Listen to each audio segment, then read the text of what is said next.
Do Gerbils Go to Heaven? By David Henry Wilson. Read by Andy Crane. Chapter 1. Hospital Fish. Ouch! Said Jeremy James, and then, as nobody took a blind bit of notice, Ow! It wasn't surprising that nobody took any notice, as Jeremy James at this moment was lying all alone on the lawn with his tricycle on top of him. If Mummy or Daddy had been in the garden, they would have seen the crash and heard the result. But Mummy was in the twins' room, removing Jennifer's nappy, and Daddy was in London, looking for the place where he was supposed to meet somebody.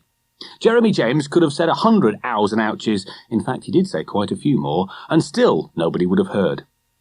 The accident had happened when Jeremy James had been chasing a bank robber, for whom there was a reward of £10,000 and a never-ending supply of licorice all sorts. He had been pedalling at top speed along the garden path. Then, as he had hurtled round a bend with a screech of voice brakes, he and the tricycle had left the path and come crashing down on the lawn. "Ow, ow, ow, ow, ouch!" cried Jeremy James once more, but apart from a hopping grasshopper and a wiggling worm, there was no sign of life anywhere. Even the bank robber had escaped. Jeremy James worm-wiggled his way out from under the tricycle, and then he sat up to find out how much pain he was in. Fortunately, the grass had broken his fall, and the hard bits of the tricycle had landed over the soft bits of his leg. The only thing that really hurt was his left wrist. He had put his hand out as the tricycle had keeled over, and so his wrist had taken all the weight as he fell.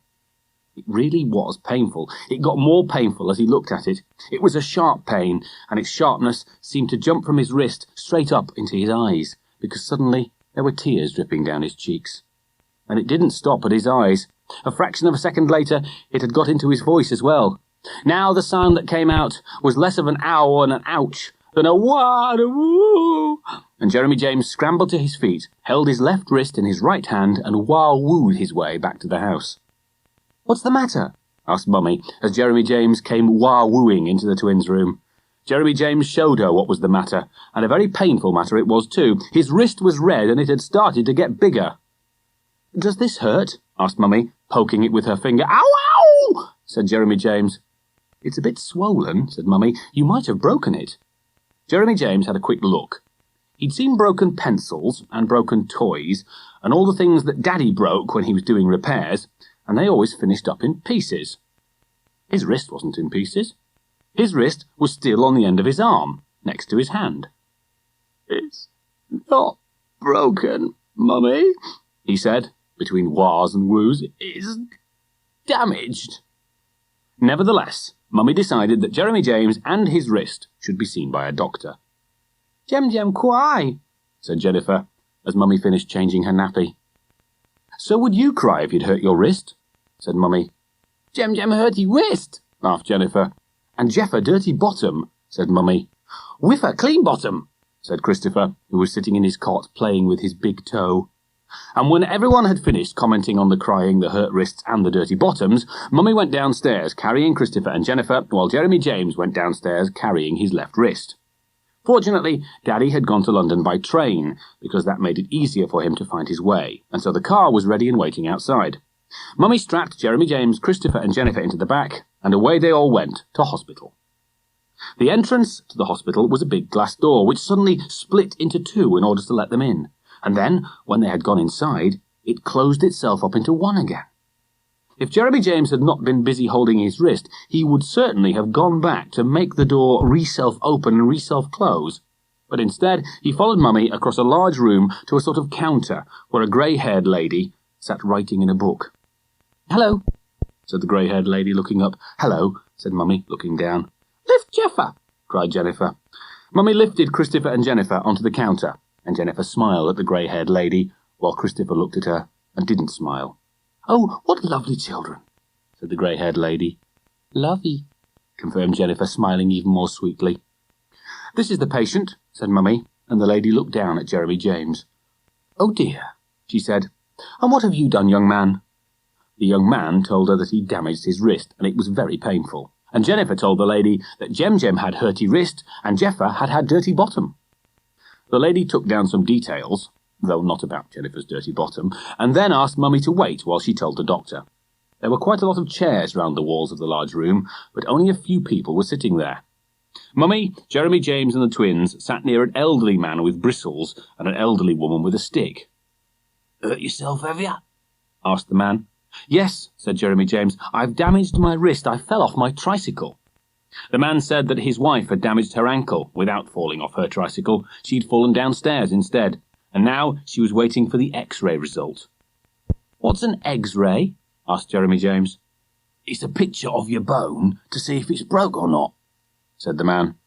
Jeremy James looked at the lady's ankle and saw that it was all in one piece between her leg and her foot. "It's not broken," he said. "That's a relief," said the man. "We can go home now, Doris." The elderly lady smiled for the first time. "I think he's looking at the wrong ankle," she said. Just then a young rosy-cheeked lady in a blue uniform came across the room. "Jeremy?" she asked. "Jeremy James," said Jeremy James. "Ah," she said. "Well, Jeremy James, would you like to come with me?" "Shall I come too?" asked Mummy. "It looks as if you've got your hands full already," said the nurse. "I'll take you." And so, still holding his left wrist in his right hand, Jeremy James walked alongside the nurse. "How did you hurt yourself?" she asked. "I was chasing a bank robber," said Jeremy James. "Oh," said the nurse. "I hope you caught him." "No," said Jeremy James, "because I fell off my tricycle." The doctor had a white coat, thinning red hair, twinkling blue eyes, and a painful way of waggling Jeremy James' left wrist. "Does that hurt?" he asked. "Ow!" said Jeremy James. "That sounds like yes," said the doctor. "Let's get it X-rayed, eh? You know what an X-ray is, Jeremy James?" "Yes," said Jeremy James. "It's a picture of your bone to see if it's broken." "Clever lad," said the doctor. "But it isn't broken," said Jeremy James. "How do you know?" asked the doctor. "Because if it was broken," said Jeremy James, "my hand would have fallen off."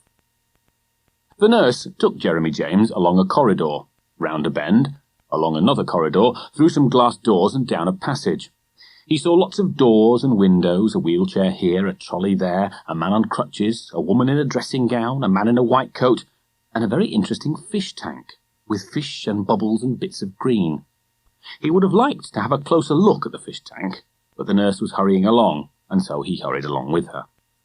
When they came to the X-ray department, the nurse handed him over to another lady with glasses and a tightly tied pigtail.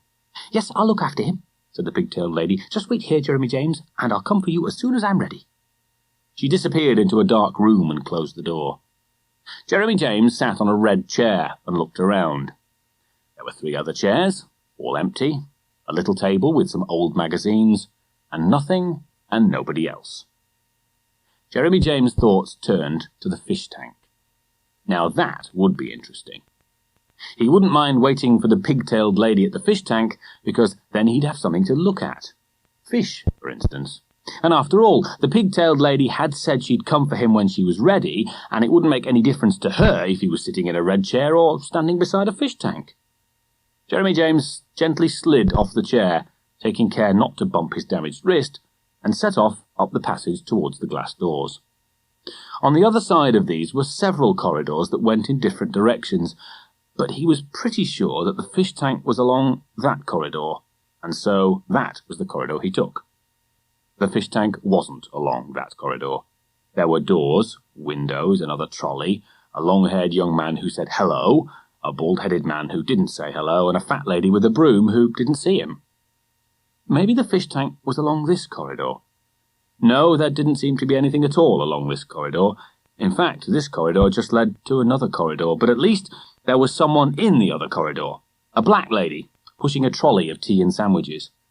"Excuse me," said Jeremy James. "Hello, dear," said the black lady. "Can you tell me the way to the fish tank?" "Fish tank!" exclaimed the lady. "You won't find no fish tank, dear. This is a hospital." "There is a fish tank because I've seen it," said Jeremy James. "Then it must be in the kitchen," said the lady. "Just go down the corridor and turn to the right. That way." She pointed. "Thank you," said Jeremy James. "Here," she said. "Have a piece of fruit cake." Jeremy James thanked her even more, and with fruit cake in hand and mouth, set off down the corridor. The black lady watched him go, shook her head, and pushed her trolley through a swing door, muttering, "Fish tank? I never seen no fish tank. I thought they got their fish from the fishmonger." The kitchen was full of pots and pans and big ovens and steam and people in white coats and hats. "Hello there," said a red-faced, black-moustached, bushy-browed man, "enjoying our fruitcake?"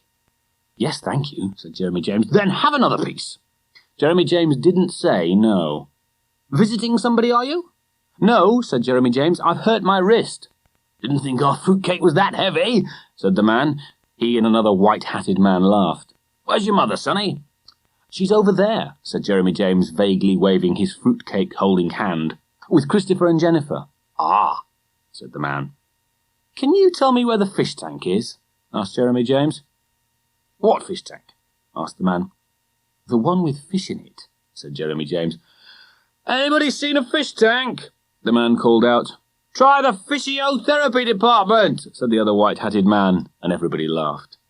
Meanwhile, the young lady with the glasses and the tight pigtail had said goodbye to a fair-haired man with an earring and a limp, and was gazing at the empty red chair on which Jeremy James had been, but was no longer sitting. "Oh," she said. She looked up the corridor, looked down the corridor, looked right, looked left, said "Oh" again, called out "Jeremy James" a few times, and then stood still and thought. Perhaps the boy had gone back to his mother in the waiting room. She hurried to the waiting room, but there was no sign of Jeremy James. A lady was sitting there with 2 toddlers, and the grey-haired receptionist confirmed that that was Jeremy James' mother. The receptionist and the pigtailed lady whispered to each other. "Should I tell her?" "Well, I don't know. Don't want to worry her. Supposing we can't find him? He must be somewhere. Supposing he's been kidnapped? Whisper, whisper." In the end, they decided that the pigtailed lady should organise a search, and the receptionist should tell Jeremy James' mother. "Anything wrong?" asked Mummy, as the grey-haired lady came frowningly towards her. "We seem," said the grey-haired lady, "to have mislaid your son." "Mislaid?" echoed Mummy. "Well," said the grey-haired lady, "one moment he was sitting quietly outside the X-ray room, and the next moment, well, he wasn't." "I expect he's wandered off somewhere," said Mummy. "We've organised a search," said the lady. "He can't have gone far." Before long, there were nurses, porters, and even patients going round asking if anyone had seen a little boy wearing a smart red pullover and holding his left wrist in his right hand. Quite a lot of people had seen him. A young man with long hair remembered saying hello to him. A black lady with a trolley had given him some fruitcake. The cooks in the kitchen had given him more fruitcake, and a doctor and 2 nurses and 3 visitors and 4 patients had all seen him at different times and in different places. But where was he now? Nobody knew. The only clue was that he'd been asking for the fish tank. The pigtailed lady knew all about the fish tank, and her hopes rose. But when she got there, her hopes sank. The fish were there, but Jeremy James wasn't. Then an old lady said she'd seen a little boy walking hand in hand with a man in overalls, and they'd left the hospital. She couldn't remember what the little boy was wearing, but it might have been a red pullover. At this news, the pigtailed lady burst into tears, and the doctor said it was time to send for the police, and the grey-haired receptionist told Mummy not to worry, and messages were sent to every ward and every department, and several porters went out to search the car parks and the gardens.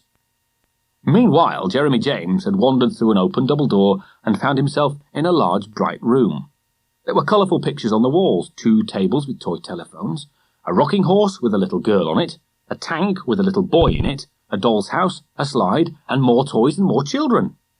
"Hello," said a boy the same age and size as Jeremy James. "Hello," said Jeremy James. "Would you like to play telephones with me?" "Yes, please," said Jeremy James. "Only I've got to have an egg ray when the pigtailed lady comes." The other boy, whose name was Simon, said he'd just had a sandwich and some fruitcake, and he wouldn't want an egg ray on top of all that. With all the wandering and fish hunting and fruitcake eating and wrist damage, Jeremy James was beginning to feel quite warm, and so very carefully, so as not to hurt his wrist, he took off his red pullover and put it on the floor under a chair. Then he and Simon sat at the tables with the toy telephones. At that moment, a round-faced, smiley nurse poked her head round the door and called out, "Everybody all right?" A chorus of voices cried, "Yes, thank you, Nurse Baker." "Good," said Nurse Baker, and went back into the ward just as one of the porters entered. "You haven't seen a little boy wearing a red pullover, have you?" "No," said Nurse Baker. "I suppose he might be in the playroom," said the porter. "I've just been in there," said Nurse Baker, "and there's certainly no one in a red pullover." "Oh, well, he must be somewhere else," said the porter. Jeremy James and Simon had an interesting telephone conversation. Simon told Jeremy James that he'd just had his tonsils out and it was very painful, but everyone had said how brave he was and he'd be going home tomorrow. Jeremy James told Simon that he'd broken his wrist catching a bank robber and everyone had said he was a hero and he was going to have an egg ray to see if his hand might drop off. By now, the hospital authorities had decided that the police must be brought in, and at exactly the same moment that Jeremy James was telling Simon how he'd, well, almost caught the bank robber, Mummy was giving a policeman a detailed description of Jeremy James. Another policeman was talking to the old lady who'd seen the boy with the man in the overalls. Someone else had also seen them, and the boy had been wearing a brown jacket, had swung his left arm, and had called the man Daddy. Then maybe he was a different boy, said the old lady. Jeremy James might well have stayed in the playroom for the rest of the day, and maybe even the night as well, if at that moment Simon's mummy and daddy hadn't happened to come in to see their son. First they said hello to Simon, and then they said hello to his new friend, and when they asked the new friend what his name was, Simon's mummy said, "Isn't that the little boy they're all looking for?" "Can't be," said Simon's daddy. "He's supposed to be wearing a red pullover." "I've got a red pullover," said Jeremy James, and pulled it out from under the chair to show them. "Then you're the one they're looking for," said Simon's daddy. There was quite a lot of fuss when Jeremy James was finally taken back to see Mummy and the twins.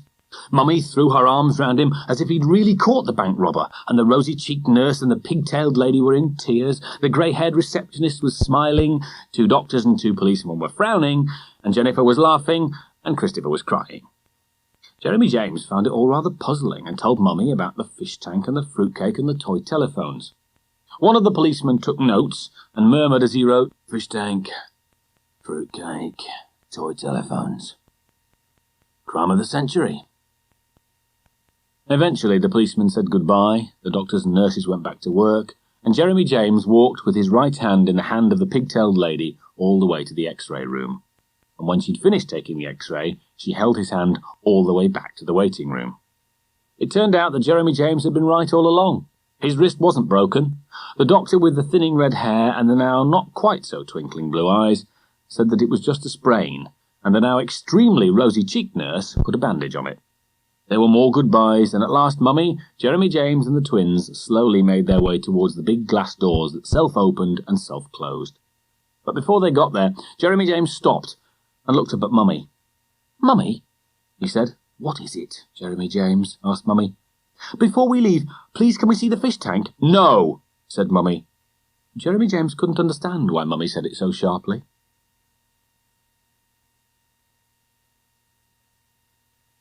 Chapter 2. The Greatest Game. "I've been to lots of hospitals," said Timothy. "I've been to lots more hospitals than you'll ever go to." "Well, I've only ever been to one," said Jeremy James. "And I've been to lots," said Timothy.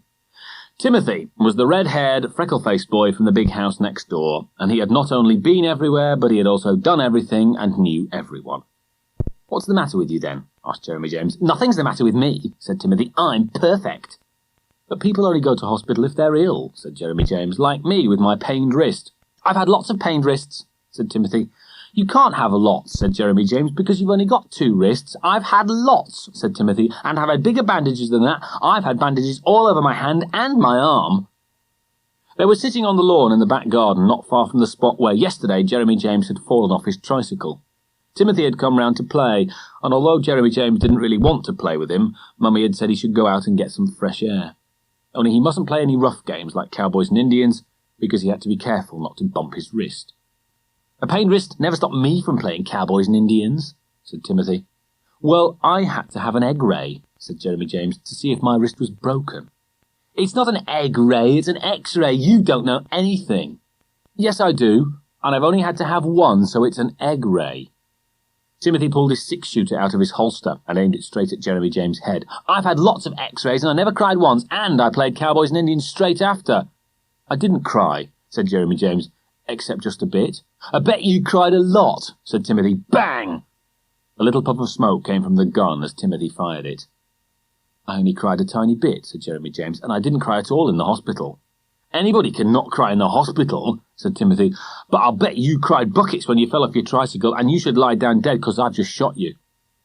But Jeremy James didn't feel like lying down dead, and he didn't feel like playing Cowboys and Indians with Timothy, because Cowboys and Indians always ended with him lying down dead, and in any case, Mummy had said he mustn't. "You don't have to do what your mummy says," scoffed Timothy. "I never do. In my house, I do what I say." "You don't always," said Jeremy James, "because when your mummy calls you to come in for tea, you do what she says." "That's only because I want to. I don't do what she says if I don't want to." "Well, I don't want to play Cowboys and Indians," said Jeremy James. "Then what do you want to play?" "Nothing," Jeremy James hoped that Timothy would say, "All right, I'm going home." But instead, Timothy tore out a few handfuls of grass, tried to punch a passing fly, and then lay on his back and pedalled with his legs. Just then, Timothy's mother poked her head over the garden fence. "Hello, darlings," she cried. "Are you having a lovely game?" "No," said Timothy. "Oh, and what's poor Jeremy done to his little hand, then?" Mrs. Smythe Fortescue never called him Jeremy James, and Jeremy James never called her Mrs. Smythe Fortescue. "Oh, hello, Mrs. Smythe Fortescue," he said. "I've pained my wrist." "Oh, dear," said Mrs. Smythe Fortescue. "That must have been painful." "No, it wasn't," said Timothy, "but he cried all the same. I never cry when I pain my wrist, do I?" "I don't think you've ever sprained your wrist, darling." "Yes, I have, lots of times." "I don't think so, dear." "Yes, I have." When they had finished discussing whether Timothy had or had not sprained his wrist, Mrs. Smythe Fortescue announced that she was driving into town and Timothy should come with her. A smile came to Jeremy James' face. "No, I'll stay here and play with Jeremy James," announced Timothy, and the smile left Jeremy James' face. "All right then, dear," said Mrs. Smythe Fortescue. "Since you're both getting along so well, Jeremy, just run and ask your mummy if it'll be all right. Tell her I'll only be an hour or two." "An hour or two?" cried Jeremy James. "But that's hours and hours." "Run along and ask your mummy, dear." Jeremy James ran along and asked his mummy. He said, "Mummy, it won't be all right for Timothy to stay here for hours and hours, will it?" But Mummy said it would. In fact, she said it twice, because Jeremy James asked her twice. Fortunately, Daddy decided that he'd had enough of thinking about planning to start trying to get down to doing some work, and came out into the garden with Jeremy James. When Mrs. Smythe Fortescue had gone, "Dear Timothy won't be any trouble. The boys do get on so nicely, don't they?" Daddy suggested a game of I Spy. "I Spy's for little kids," said Timothy. "Ah," said Daddy. "Well, how about hide and seek?" "Your garden's not big enough for hide and seek," said Timothy. "Ah," said Daddy. "How about blind man's buff?" "Boring," said Timothy. "Hunt the thimble?" "Boring." Daddy mentioned a game that Jeremy James had never heard of called Kill Your Neighbour, but Timothy wanted to play nothing except cowboys and Indians. "I'll be the cowboy," he said, "because I've got the gun, and you can be the Indians, and I'll shoot you." "What fun," said Daddy. "No, I've got a better idea. We'll play football." "I don't like football," said Timothy. Hold on," said Daddy. "Not ordinary football. Too dangerous for Jeremy James. I'll be in goal, and you two can take it in turns to try and score." "Boring," said Timothy. "And whoever scores the most goals wins a bar of chocolate," said Daddy. Timothy, who had just opened his mouth to say left his mouth open for a moment, and then murmured, "Bar of chocolate." A bar of chocolate wasn't boring. A bar of chocolate was even worth playing football for. "We'll play for 20 minutes, said Daddy. "And I'll take the first kick," said Timothy. "All right," said Daddy, "but that means Jeremy James takes the last kick." Daddy fetched Jeremy James' football and went and stood in front of the shed, at the side without a window. Then he rolled the ball gently towards Timothy. Timothy's first shot missed the shed altogether and flew into the vegetable patch. "Goal!" shouted Timothy. "What do you mean, goal?" said Daddy. "You missed." "You didn't stop it," said Timothy, "so it's a goal." Daddy explained that the ball had to hit the shed, and Timothy said that it didn't. If the ball beat the goalkeeper, said Timothy, it was a goal because those were the rules, and he knew because he'd seen real football on television, and that was how it was played. "The ball goes into a net in real football," said Daddy, "but as we haven't got a net, we're going to use the side of the shed, and this is our garden, and those are the rules in our garden." "Well, I didn't know that," grumbled Timothy, "and it's not fair because I would have kicked the ball at the shed if—" "Right, start again," said Daddy. Timothy ran up and gave the ball an almighty kick, but the ball went straight into Daddy's tummy. Daddy said, "Oof," as he caught it, and then he rolled it towards Jeremy James. Jeremy James didn't kick the ball nearly as hard as Timothy had done, but it also went straight towards Daddy. As Daddy bent down to stop it, though, he slipped, and somehow the ball managed to roll under his body and hit the shed. "Goal!" shouted Jeremy James. "That's not fair," shouted Timothy. "You stopped my ball, and you let Jeremy James' ball hit the shed." "Terrible mistake," said Daddy. "What a blunder. 1-0 to Jeremy James." For his next kick, Timothy dribbled the ball up to within a couple of yards of the shed. "Hold on, you can't do," said Daddy.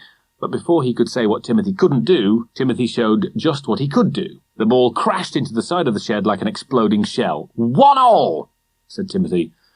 "Humph," said Daddy. "Good shot, Timothy, but you're not allowed to come that close." "Yes, I am," said Timothy. "I can come as close as I like." "Not in our garden," said Daddy again, and took several paces across the lawn before drawing a line with the heel of his shoe. "You can't come beyond this line," he said, "either of you." "It's 1-all, said Timothy. "All right," said Daddy, 1-all. "That's not fair," said Jeremy James. "If Timothy had a kick from that close, then I should have a kick too." "True," said Daddy, "just one." And so Jeremy James came up to within a couple of yards of Daddy and kicked the ball straight past him. 2-1, shouted Jeremy James, and ran back, waving his right arm to the sky. From then on, the game got fiercer and fiercer. Daddy made some brilliant saves, especially from Timothy's thunderbolts, but he also made some awful mistakes. Once, when Timothy had actually drawn level, Daddy dived the wrong way to one of Jeremy James' shots, but another time, when Jeremy James was 2 goals ahead, he completely missed an easy one from Timothy. The score mounted up, and the minutes ticked away. 12-11 to Jeremy James, called Daddy, and 3 minutes to go.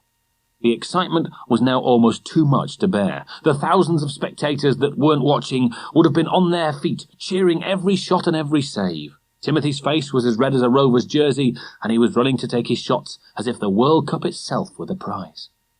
And then came the most dramatic moment of the most dramatic game in the whole history of world football. With 30 seconds to go, and the score at 13-12 to Jeremy James, Daddy accidentally kicked the ball right across the garden into the flower bed next to the fence. Timothy's legs were a whirl of pink as he ran after it.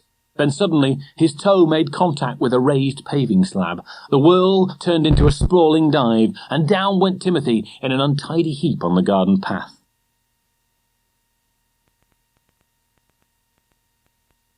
End of side 1.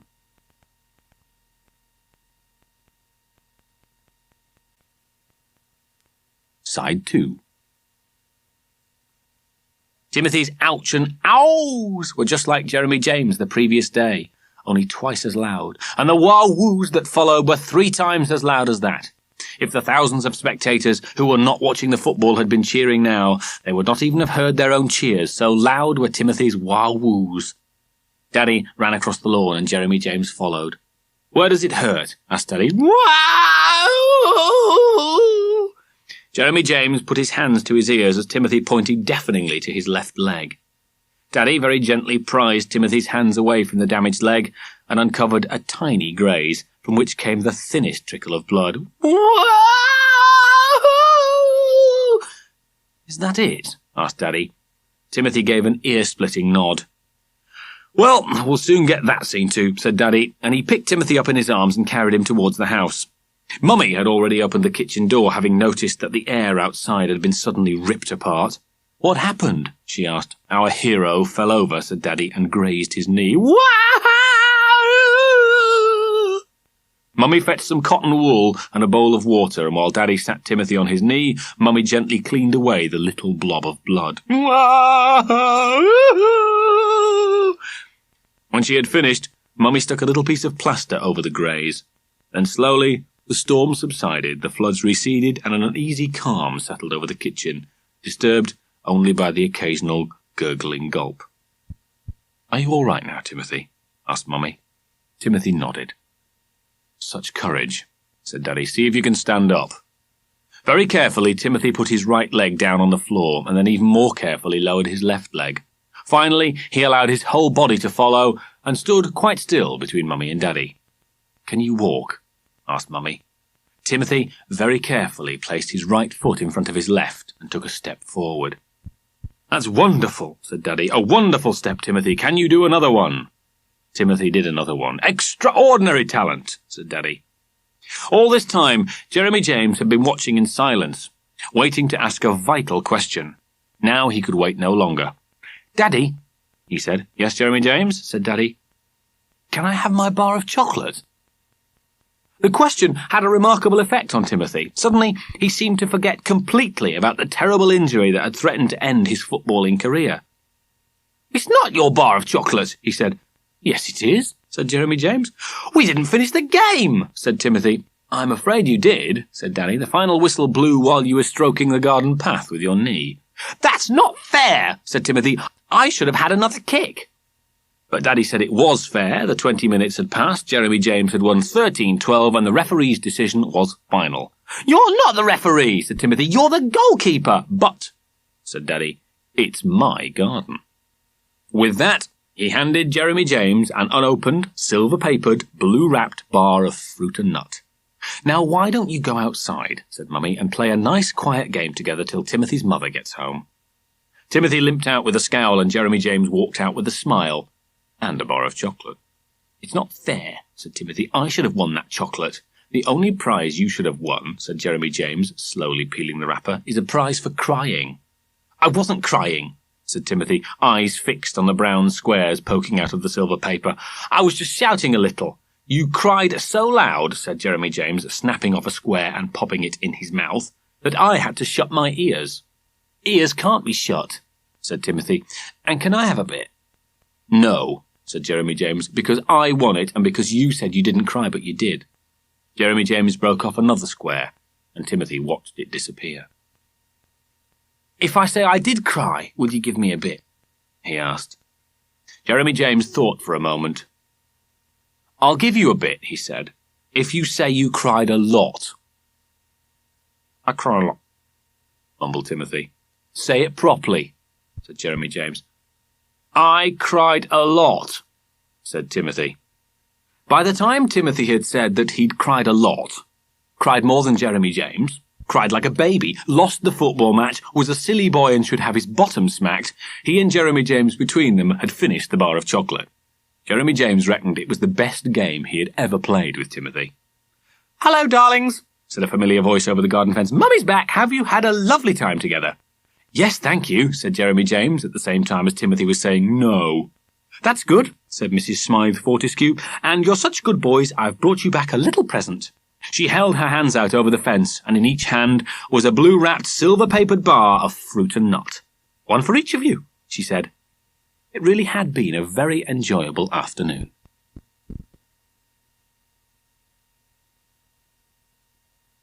Chapter 3. Gran. Richard was the roly-poly boy who lived round the corner at number 24. He had shiny cheeks, and Jeremy James always liked playing with him because he was nice and kind and fun, and not Timothy. The only problem in Richard's house was Gran.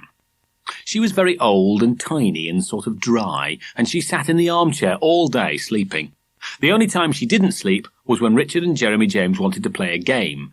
If it was a video game, she'd be wanting to watch something on the TV, and if it was any other sort of game, she'd wait till they were right in the middle of it, and then she'd think of something for Richard to do. There was always something for Richard to do. Richard reckoned she just sat there all day thinking up new things for him to do, and if there weren't any new things, she'd ask him to do the old things. "Richard, dear," she'd say, "would you fetch me book? Pen, pencil, newspaper, purse, slippers, cushion, pills, powders." Or, "Would you just pop round to the store and buy me some apples, bread, milk, sugar, salt, vinegar, mustard, envelopes, stamps, pills, powders?" Gran had a lot of pills and powders. She ate pills and powders like some people eat chocolate. "Richard, dear, would you just come and put this plug in, pull that plug out, post this letter, find me glasses, open the curtain, close the window, switch on the radio, switch off the telly?" Once, she sent Richard to the library, and Jeremy James had gone with him. They'd taken Richard's gerbil, which had escaped and caused a lot of people to scream and jump on tables. That wouldn't have happened if Gran hadn't said, "Richard, would you just pop round to the library and change me books?" The trouble was, Gran's legs were very bad. She was always saying how bad her legs were. "Ooh, me legs are bad today," she'd say, and that meant she couldn't get up and do anything, and that meant Richard had to get up and do something. It wouldn't have been quite such a problem if Richard's mum and dad didn't both go to work, but as they were out most of the day, it was Gran who looked after Richard, and that meant Richard looked after Gran. On this particular day, Richard wanted to show Jeremy James his new tree house, which his dad had built for him. "Just going into the garden, Gran, to play in the tree house," said Richard. "All right, dear," said Gran. Then, as Richard opened the French windows, Gran said, "Oh, Richard, dear, before you go, could you just fetch me a walking stick? It's in the hall." "Yes, Gran," said Richard, and slipped out into the hall. Jeremy James' eyes had opened wide. He'd never seen a stick walking before, and he waited eagerly for it to come striding through the door. He was a bit disappointed when Richard came back carrying it. "Is your stick going to walk, Gran?" he asked. My stick walk, repeated Gran. No, of course it isn't. Then why is it called a walking stick? Asked Jeremy James. Richard told Jeremy James that the stick was just supposed to help Gran to walk. Because me legs are bad, said Gran. Oh, they are bad, especially today. This is a very bad day for me legs. Richard, dear, just help me get up from here, will you? With a lot of oohing and eyeing, she heaved herself out of the chair with Richard and Jeremy James pulling and pushing. Then she took the stick in her hand and leaned on it. It was the first time Jeremy James had ever seen Gran get out of the chair. He'd always thought she lived in it. Are you coming to the treehouse with us? He asked. No, dear, said Gran. Can't do the climbing. It's me legs, you see. Can't climb trees with me legs. Perhaps you could use your hands, said Jeremy James. Then what would I hold me stick with? Asked Gran. Jeremy James watched as she took a couple of shaky steps across the room. Your stick isn't very good, is it? Said Jeremy James. Isn't it? Asked Gran. Not if it's supposed to help you walk, said Jeremy James. I can walk a lot better than that without a stick. Ah, yes, said Gran. But then you haven't got my legs, have you? Jeremy James wouldn't have wanted Gran's legs. He much preferred his own. Can we go now, Gran? Asked Richard. Yes, off you go, said Gran. But just as Richard and Jeremy James were heading again for the garden, she said, Oh, Richard, dear, before you go, could you just slip into the hall and open the lavatory door for me? You know how it sticks. Yes, Gran, said Richard, and slipped out into the hall. If your Gran sits down on the lavatory, said Jeremy James when Richard had come back, she might never get up again. I know, said Richard. I hope she doesn't ask me to help her up from there. To get to the treehouse, they had to climb a wooden ladder. Richard climbed it very slowly and huffily-puffily, sounding a bit like Gran getting out of her chair. Jeremy James, whose wrist was quite better now, pretended he was a fireman and blazed his way to the top. Once they were up there, it was exciting to look round at the branches and look up at the sky and look down at the grass. You could imagine you were a lion or a tiger resting there. The house itself was a platform in the fork of the tree, and it was all fenced in so that you couldn't fall off. Richard had a waterproof box with some toys in it, and toys in a tree were a lot more interesting than toys on the ground. A little racing car, for instance, went skidding across the platform under the fence and crashing down to the grass below. You couldn't do that on the ground. And fishing with a magnetic rod was 6 times more fun when the fish was 6 foot below than when they were just lying on the carpet. And when a brown speckled bird landed on a branch 2 feet away and dropped a splashy white splodge onto the lawn, the 2 boys simply howled with laughter. Why don't we have tea up here?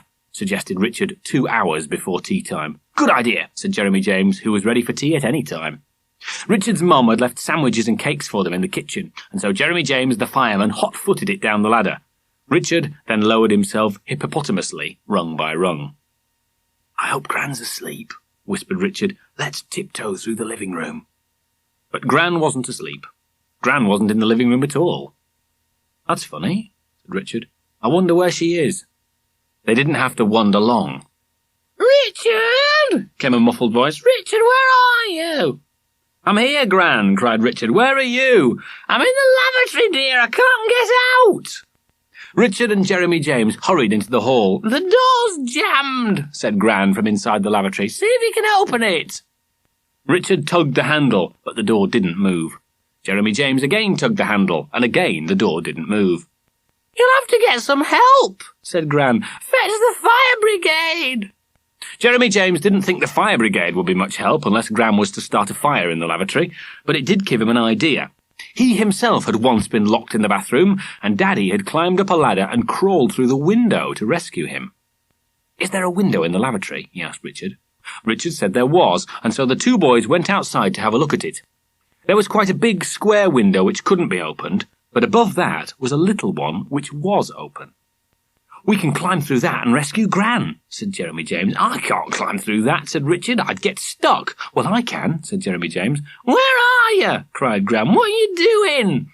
We're outside, Gran, said Jeremy James, and we're going to rescue you. Fetch the fire brigade, cried Gran. Jeremy James remembered what Daddy had said to him when he'd been locked in. Keep calm, Gran, he said. Nothing to worry about. We'll soon get you out of there. How are you going to climb up? Asked Richard. The treehouse ladder, said Jeremy James. Come and help me carry it. And so, with a few more reassuring words to Gran, they went back into the house, through the living room, out into the garden, and across to the treehouse. Then, together, they tipped the ladder onto its side, and like a pair of hi-ho window cleaners, marched back across the garden, round the side of the house, and up to the lavatory window. Then they stood the ladder on end, and Jeremy James climbed to the top, and peeped through the open window.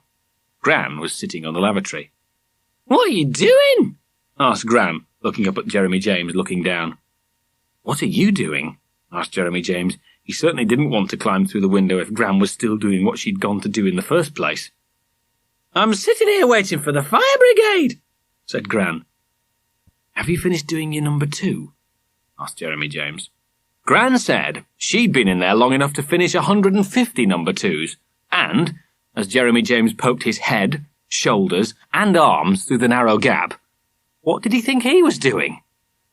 Jeremy James said he was coming in, and before Gran could even begin to heave herself off the lavatory seat, he'd come tumbling down over the windowsill, past the sink, and onto the floor at her feet.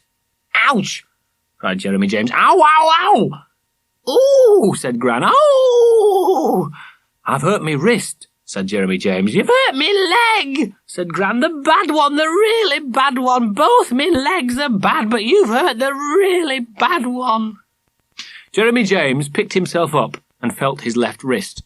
It was painful. He could feel the pain climbing into his eyes, but he made it go down again. Heroes rescue Grans before they cry. "What's happening?" called Richard from the foot of the ladder outside. "It's all right," shouted Jeremy James. And everything would have been all right if it hadn't been for one small detail that Jeremy James had not thought about before. Now that he'd got into the lavatory, how were he and Gran going to get out? He pushed the door, but it wouldn't open. Then he hit it with his right hand, rammed it with his right foot, shoved it with his shoulder, knocked it with his knee, hammered it with his hip, and banged it with his bottom. But still the door wouldn't open. "Richard!" called Gran. "Yes, Gran?" called Richard. "Go and see if there's anyone next door." "All right, Gran." There was a long silence. Gran sat on the seat holding her walking stick, and Jeremy James stood at the door holding his wrist. "Are you there, Gran?" came Richard's voice eventually. "Course I'm here," said Gran. "Well?" "There is somebody next door," said Richard. "I saw Mr. Biddle in his living room. He's watching cricket on TV." "Is he coming?" asked Gran. "No," said Richard. "Why not?" asked Gran. "'Cause he's in his living room," said Richard. "Did you tell him we're stuck in here?" asked Gran. "No," said Richard. "You just told me to see if anyone was there." Gran groaned and told Richard to fetch Mr. Biddle.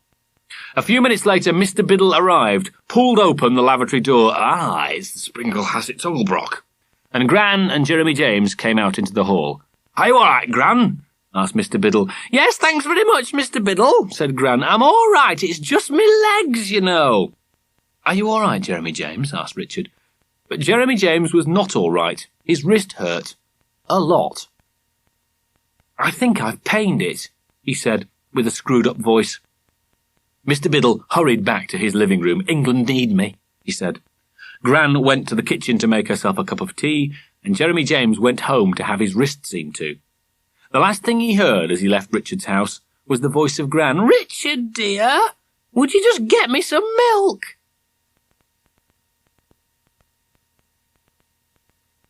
Chapter 4.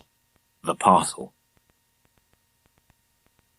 Daddy had gone into town, and everybody else was relaxing in the garden.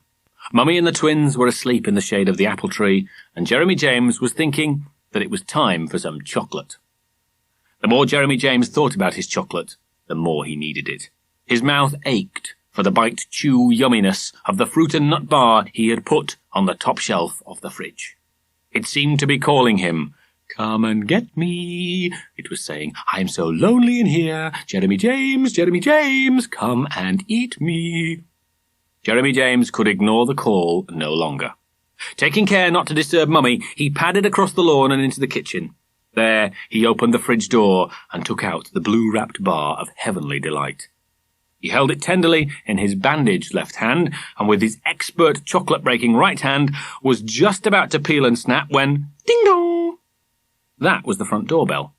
Jeremy James was so surprised that he dropped the chocolate on the floor. The ding-dong had sounded almost like, "Caught you!" although it was his chocolate and he wasn't doing anything naughty. He picked up the bar, put it back in the fridge and hurried to the front door. And there stood a small, round-shaped postman carrying a large, square-shaped packet. "Parcel for you," he said. "Can you manage? It's a bit heavy." Jeremy James took the parcel. It was heavy, but he held it tightly against his chest. "Yes, thank you," he said. The postman closed the front door for him, and he carried the parcel into the living room, where he managed to lift it up onto the table. Then he climbed onto a chair and had a good look. For some reason, the chocolate had now stopped calling. It was an interesting parcel. It was box-like, wrapped in brown paper, tied up with string, and had various labels on it, including some red ones. These contained one word, but although he could read the letters, F-R-A-G-I-L-E,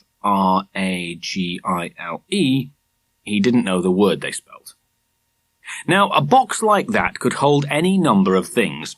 100 bars of chocolate to start with, or maybe toys, or books, or clothes.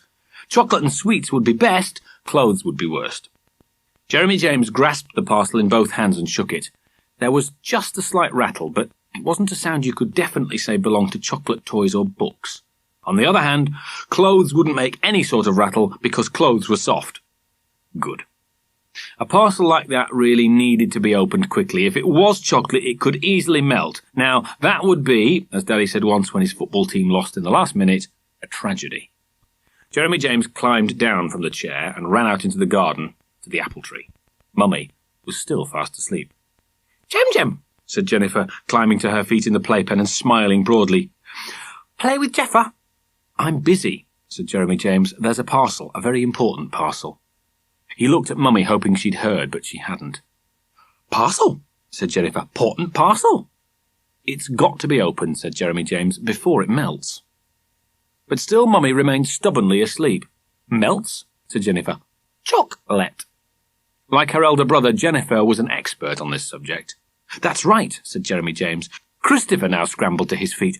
"Chocolate!" he cried. "Where?" "It's in the parcel," said Jeremy James. "Here!" cried Jennifer. "Chocolate, here!" Jeremy James again looked at Mummy, but despite the excitement and the urgency of her children's needs, she was still unwakeably asleep. "It might not be chocolate," said Jeremy James. "It could be toys or books or clothes." "Chocolate!" said Jennifer. "Chocolate!" said Christopher. It just had to be chocolate, since everybody wanted it to be chocolate. But how long would it stay chocolate? If it wasn't opened soon, it would turn into brown liquid, and then it would start dripping through the paper all over the table, all over the living room, all over the house. The house would be flooded. Mind you, a house flooded with chocolate could be fun. But Mummy and Daddy wouldn't like it, would they? They'd say, "Jeremy James, why didn't you open the parcel and put the chocolate in the fridge before it melted?" He could hear them saying it. Jeremy James went back into the house and climbed onto the chair again. Then he picked up the parcel and examined it for dripping brown stains. There were none, but again the box gave a little rattle. Maybe it was sweets after all, but sweets could melt too. Anything could melt in this heat. Jeremy James climbed down and went into the kitchen. He picked up the scissors from the kitchen table and returned to the living room. With 2 big snips, he cut the string, and then with a few more snips and rips, he removed all the brown paper, revealing a cardboard box which was sealed with brown tape. Snip, rip, and away came the brown tape, and the box was ready for opening. Jeremy James lifted the lid and found that the box was full of soft paper. It wasn't chocolate wrapping paper, it wasn't even sweet wrapping paper. It was nothing wrapping paper. He took it out and put it on the table. There was something in the middle of the box, something hard, though it was wrapped in something soft. The something soft was a sort of bubbly material. Jeremy James lifted the whole thing out of the box, which he pushed aside with his elbow, and set it down on the table in front of him. It certainly wasn't chocolate, or sweets, or toys, or books, or clothes. It was something solid, and it wasn't melting, and there was just one of it, and it was heavy, and it was a funny shape, and it rattled a bit. So what was it? There was only one way to find out. Mummy and Daddy would still be pleased with him if he had saved them the trouble of undoing the parcel, opening the box, and taking all the wrapping paper out. That was a lot of work, and Mummy and Daddy were always saying what a lot of work they had. Well, they wouldn't have to do this work. Jeremy James was doing it for them.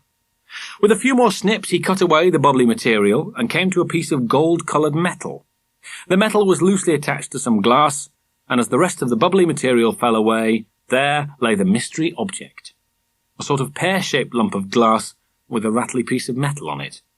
Anything more unchocolate, unsweet, untoy, unbook, or even unclothing, it was hard to imagine. "What is it?" Jeremy James asked himself aloud. Maybe the other side might be more interesting. Jeremy James picked it up to see. And then something terrible happened. In order to do all the work that Mummy and Daddy now wouldn't have to do, Jeremy James had stood on the chair beside the table. But as he picked up the strange lump of glass, the chair seemed to slip away from him, and Jeremy James slipped with it, and the strange lump of glass slipped with Jeremy James, and all of them, chair, Jeremy James, and lump of glass, went crashing down to the floor below. "Ouch!" cried Jeremy James. "Ow, ow, ow!" Thump went the chair, and crash, tinkle, splinter went the lump of glass. Jeremy James lay on the floor, wondering which parts of his body were going to start hurting. One of them in particular was quick to send him a message. It was the one with a bandage on it. "Ow, ow, ow," said Jeremy James again. "What's happened? Oh, good heavens, what's all this glass?" Mummy, startled out of her sleep by what sounded like a bomb in the living room, had come rushing in from the garden. "Jeremy James, are you all right? Where did all this glass come from?" Jeremy James thought of explaining to Mummy about the melting chocolate and the house being flooded, but he had a feeling that a few tears might be more use to him at the moment than a few words of explanation. Besides, his wrist really did hurt. It hurt enough for him to cry real tears. When Daddy came home from town, he found the whole family out in the garden under the apple tree. Mummy was reading, Jeremy James looked as if he'd been crying, and the twins were playing quietly in their playpen. "Daddy!" cried Jennifer as he crossed the lawn. Daddy bent down to kiss Mummy. "Jem, Jem, naughty," said Jennifer. "What's that?" asked Daddy. Mummy explained that Jeremy James had opened a parcel containing the beautiful and very expensive lamp that she and Daddy had ordered from the beautiful and very expensive lamp shop in Castlebury 2 weeks ago. "Ah," said Daddy, "I was wondering when that would come." "It came this afternoon," said Mummy. "Good," said Daddy. "It also went this afternoon," said Mummy. "What do you mean?" asked Daddy. "You'd better ask Jeremy James," said Mummy. Daddy did ask Jeremy James, and Jeremy James explained, through a new trickle of tears, all about melting chocolate and the house being flooded and saving Mummy and Daddy lots of work, and "You dropped it," said Daddy. "Yes," said Jeremy James. He also told Daddy how he'd pained his wrist again, and Daddy said that maybe he ought to pain Jeremy James' bottom. "You shouldn't go opening parcels, should you?" he said. Jeremy James agreed. "You could have had a really nasty accident and fallen on some broken glass." Jeremy James agreed. "And even if it had been chocolate, it wouldn't have been your chocolate, would it?" Jeremy James agreed. "Let that be a lesson to you. No more parcel opening, right?" Jeremy James agreed. Then Mummy said maybe they should all go in and have some tea, and everyone agreed. 2 weeks later, Jeremy James happened to be playing with his racing cars when the postman rang. It was another heavy parcel just like the first one. Jeremy James got the postman to put it down, and he went and told Daddy, who was in his study. "It's a heavy parcel, like the first one," said Jeremy James, and followed Daddy into the hall. "It is indeed," said Daddy, picking it up, "but this time we shall make light of it." Carefully, Daddy carried the parcel into the living room and put it on the table. "Now then, Jeremy James," he said, "let's show you how to open a parcel." He snipped the string, snip-ripped the brown paper and the parcel tape, and opened the box. Then he took out all the wrapping paper, removed the bubbly material, and triumphantly lifted up the beautiful and very expensive glass lamp. "And that, Jeremy James," he said, "is how you open a parcel without breaking the contents." As he said it, he turned away from the table, and his right foot landed on Jeremy James' blue racing car. The car and the foot both skidded forwards, while the rest of Daddy seemed to go backwards, and the next moment his bottom hit the living room carpet with a dull thump. Meanwhile, the lamp had jumped high in the air and fallen to the floor with a loud and shattering and all too familiar crash. After that, Mummy and Daddy decided it would be best to keep the old lamp for the time being. And Jeremy James agreed. End of side 2.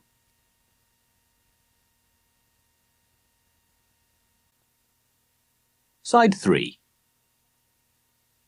Chapter 5. Chocolate.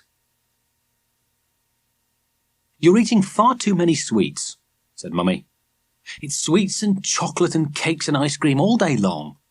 "I don't think it's too many," said Jeremy James. "I could eat a lot more." "It's far too many," said Mummy. "And you've even got the twins at it now." "Chocolate," said Jennifer in her high chair, speaking through a mouthful of banana.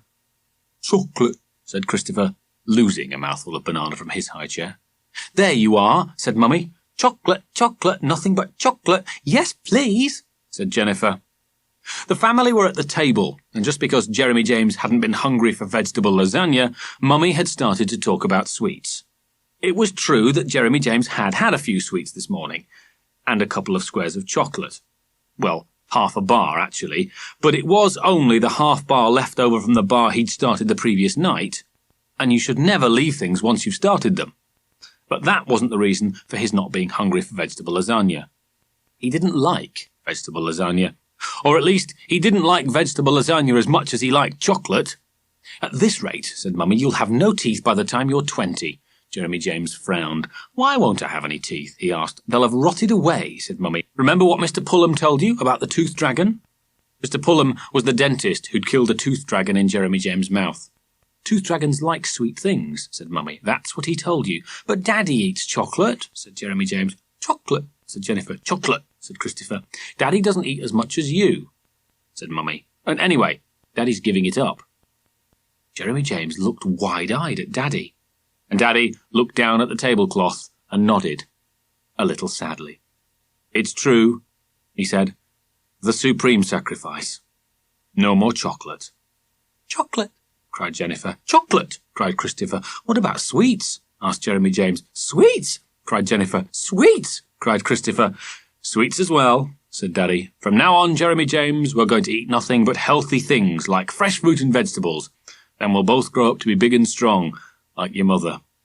Mummy laughed, but Jeremy James didn't think it was funny. Fruit and vegetables instead of sweets and chocolates was no joke. It was the same old story. Whatever you liked was bad for you, and you had to eat, drink, do what you didn't like to be a good boy. Did a grown-up ever ask you to give up vegetable lasagna, or cabbages, or tomatoes, or oranges? "Now finish your lasagna," said Mummy. Jeremy James chewed the mouthful of lasagna that he'd been chewing since Mummy first mentioned chocolate. It was like chewing rubber. "Why is rubber good for you and chocolate bad for you?" asked Jeremy James. "What?" said Mummy. "Bacteria," said Daddy. Daddy always used long words when you asked him a difficult question. Mummy usually said, and Daddy usually said, warple, semantics. But this time, Daddy said, bacteria. "They're little tiny weeny creatures," said Daddy, "that love sugar. So if you get sugar on your teeth, they come along and eat your teeth." Or something like that.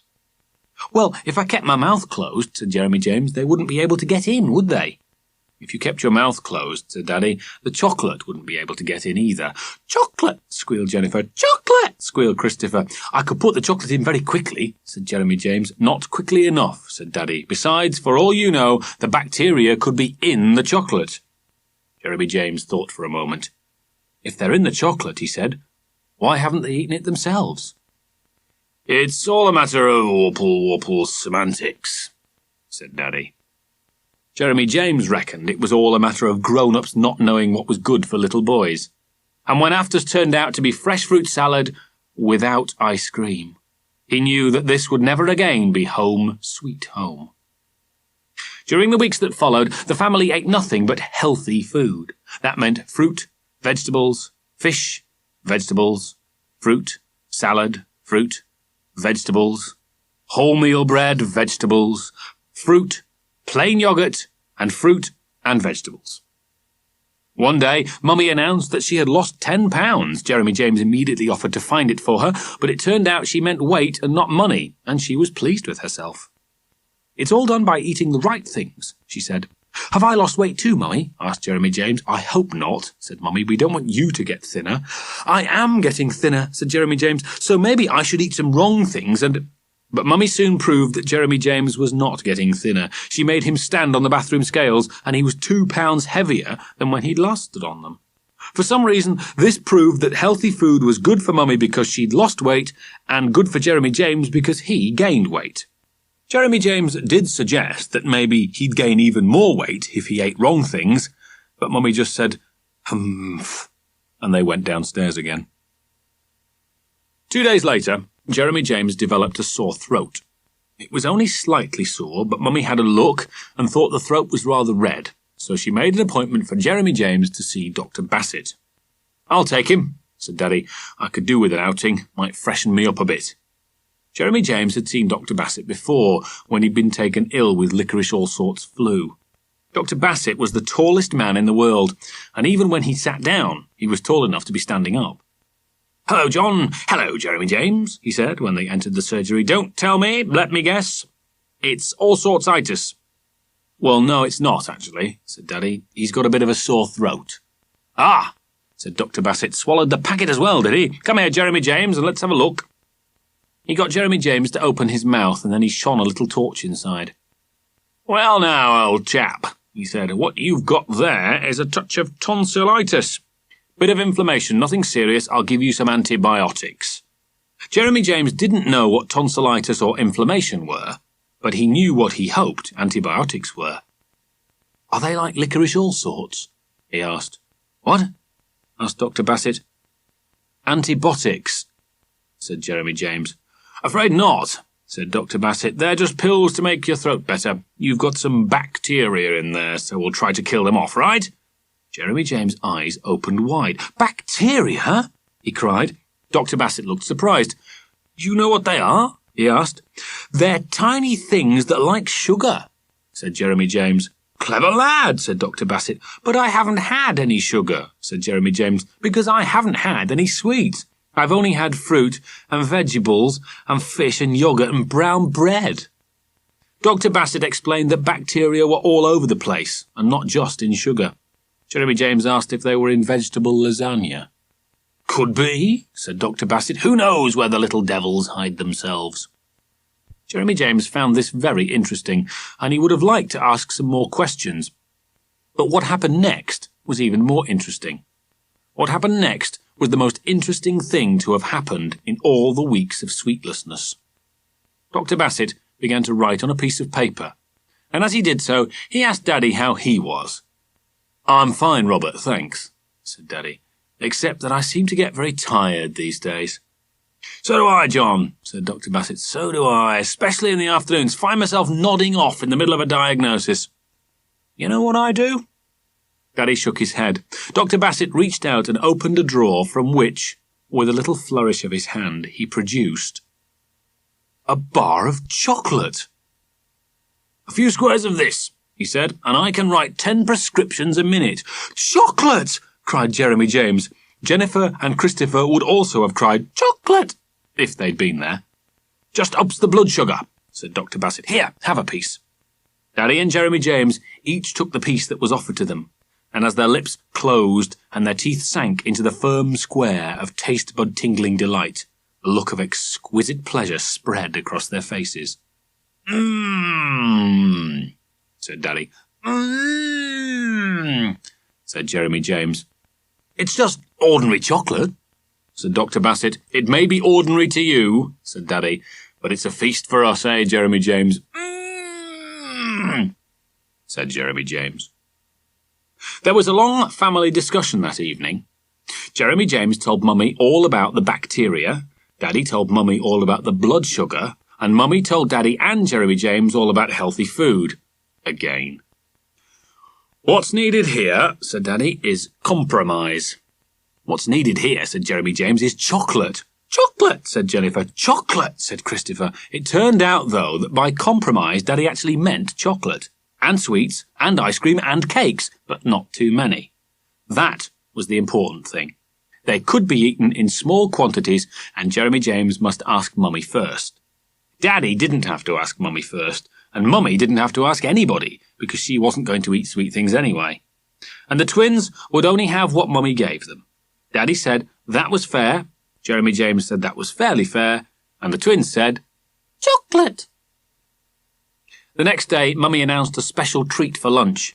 She brought in a cheese and broccoli quiche. Jeremy James, whose sore throat was now better, had hoped it might be chicken and chips, but Mummy didn't cook chips anymore. Not healthy, she said. The quiche was nice, especially for someone who hadn't had a thing to eat since breakfast, but it was hardly a special treat. The special treat, said Mummy, is for dessert. The dessert turned out to be fresh fruit salad with ice cream. Jeremy James enjoyed his second helping as much as his first, and even Mummy had a spoonful and said how nice it was. I'd forgotten how nice ice cream can be, said Mummy. I hadn't, said Jeremy James. All the same, he was not allowed a third helping, and later that afternoon he was not allowed to eat any chocolate. At least, not until he happened to find Daddy munching a piece in the kitchen. Daddy explained that he was feeling a bit tired and was upping his blood sugar.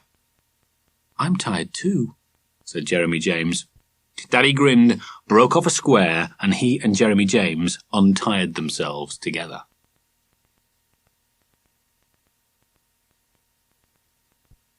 Chapter 6.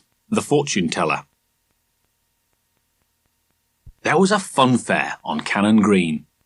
Daddy said he thought Jeremy James would enjoy that. Mummy said she thought Daddy would enjoy it too. Roundabouts, dodgem cars, games, prizes, said Daddy, just the thing for little boys. Not to mention big boys, said Mummy. And so Daddy and Jeremy James drove to Cannon Green, parked the car, and made their way towards the blaring music, the flashing lights, and the huge turning wheel that you could see even from the car park. The fun actually started before you got to Cannon Green, because along the path were stalls selling sweets, chocolate, ice cream, candy floss, and all the things that used to be good until they became bad. Jeremy James had a huge whirl of pink candy floss, but Daddy gritted his teeth and stopped himself from buying a bar of chocolate. Then he ungritted his teeth and bought one. It's a treat, he said. The whole fun fair was a treat. Jeremy James drove a car on a roundabout while Daddy sat beside him and got dizzy. Then Daddy drove a car on the dodgems while Jeremy James sat beside him and got bumped. A long-haired young man with a short-haired girlfriend drove into them and laughed, but Daddy managed to bump them back, and then Daddy laughed. Jeremy James won a paint box when he chose a special ticket, and Daddy won nothing when he fired a gun at some tin soldiers and missed. Then they both went on the giant slide, and they would also have gone on the big wheel if Daddy hadn't said that big wheels were just roundabouts turned on their side, and roundabouts made him go green.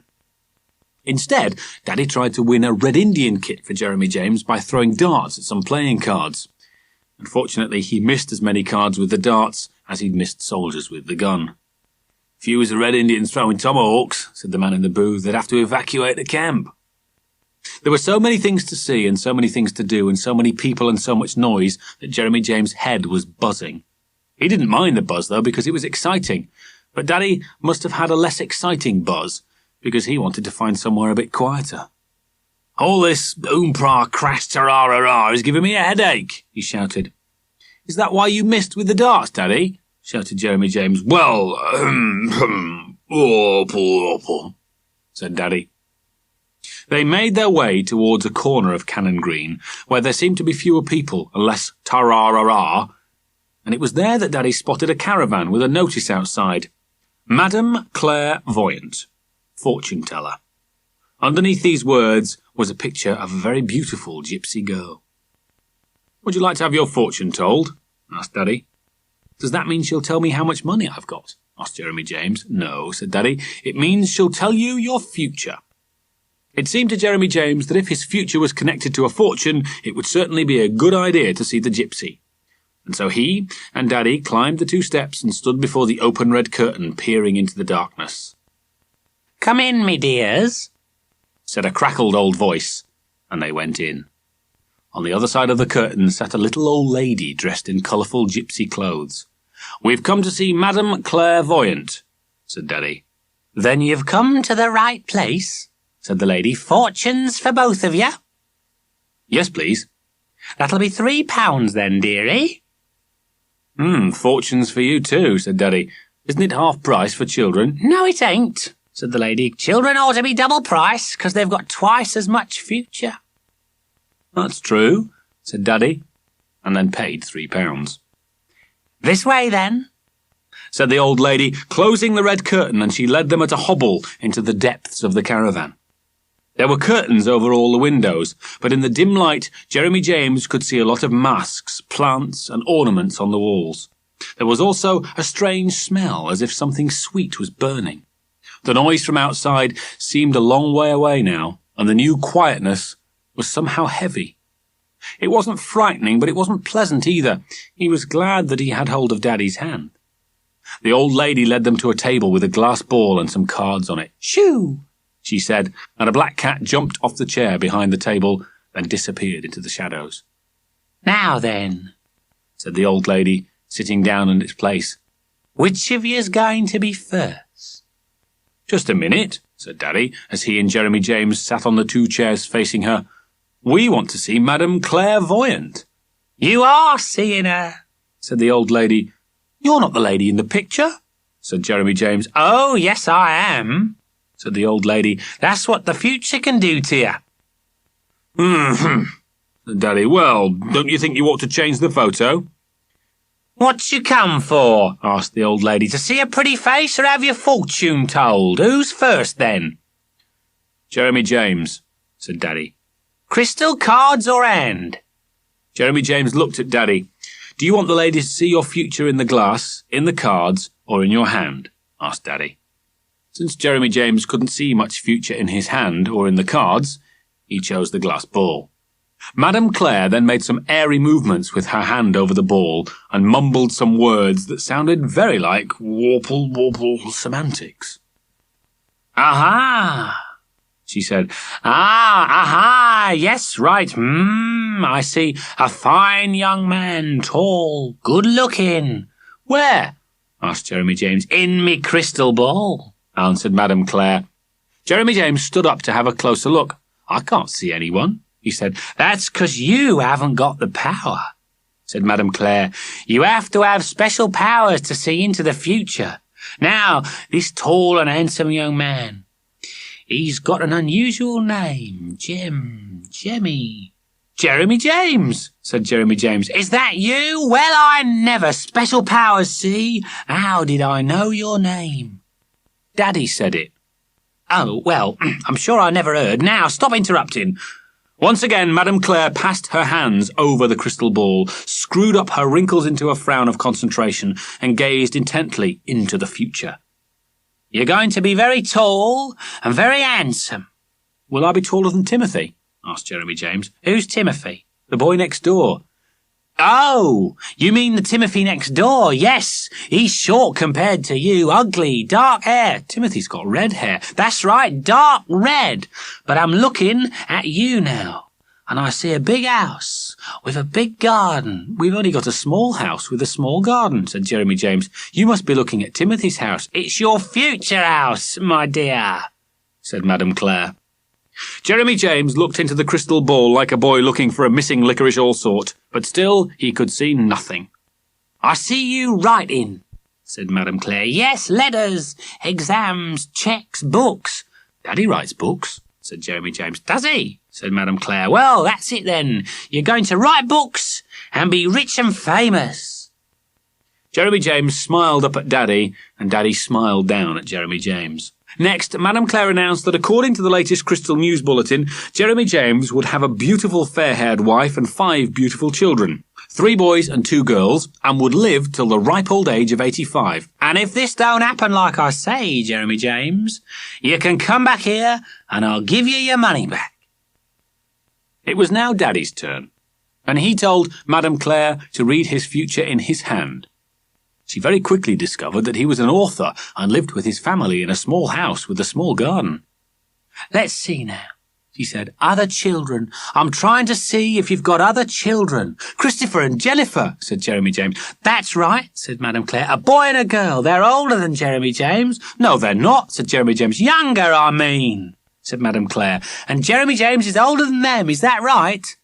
"Yes," said Jeremy James. Then Madame Claire went on to talk about Daddy's books and a possible move and success, and to beware of a man with glasses who had something to do with money. "Is he a bank manager?" asked Daddy. And Jeremy James had now stopped listening to Madame Claire and to Daddy's future. His attention had been caught by a movement in the shadows behind the old lady. Something dark and slinky was easing its way along the shelf above her head. It was the black cat.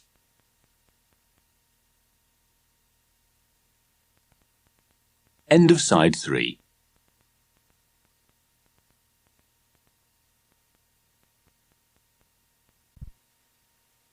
Side 4. Madame Claire looked at Daddy's upraised palm. Daddy looked at Madame Claire. Jeremy James looked at the black cat, and the black cat looked at the large, dragon-painted vase right in the middle of the shelf beneath which Madame Claire was sitting. "Excuse me," said Jeremy James. "Shh," said Madame Claire. "I see something unexpected, but something very valuable, the cat, and it's coming your way." At precisely that moment, the black cat brushed against the large dragon-painted vase, which tilted, toppled, and fell down with a loud bunk straight onto Madame Claire's head. The bunk was followed by 3 different noises. One was a meowling screech from the cat, the second was a howling scream from Madame Claire, and the third was a clattering crash as the vase fell to the floor. "Me head!" cried Madame Claire, "and me vase!" "And me future," murmured Daddy. Fortunately, Madame Claire wasn't badly hurt, but her vase, her precious, had been in the family for generations, Chinese or was it Japanese vase, would never be a vase again. It lay in at least 22.5 pieces on the floor at her feet. "Didn't you know it was going to fall?" asked Jeremy James. "How would I know that?" asked Madame Claire. "I thought you knew the future," said Jeremy James. Madame Claire rubbed her head. "Nobody could have known that sort of future," she said. "I did," said Jeremy James. Soon afterwards, when Daddy had made quite sure that Madame Claire was all right, he and Jeremy James left the caravan, walked back through the hustling, bustling hurly-burly, and drove home. That evening, Jeremy James could talk of nothing else but the fortune-teller, the crystal ball, the black cat, and the vase. "She didn't know it was going to fall," he told Mummy, "but I did." There was one important question that Jeremy James still wanted to know the answer to, and so when Mummy and Daddy tucked him up in bed, he asked it. "Am I really going to write books and be rich and famous?" "Well," said Daddy, "if you don't become famous through writing books, maybe you'll make your fortune as a fortune-teller." Jeremy James was still thinking about that when, without his even knowing it, let alone predicting it, he fell asleep.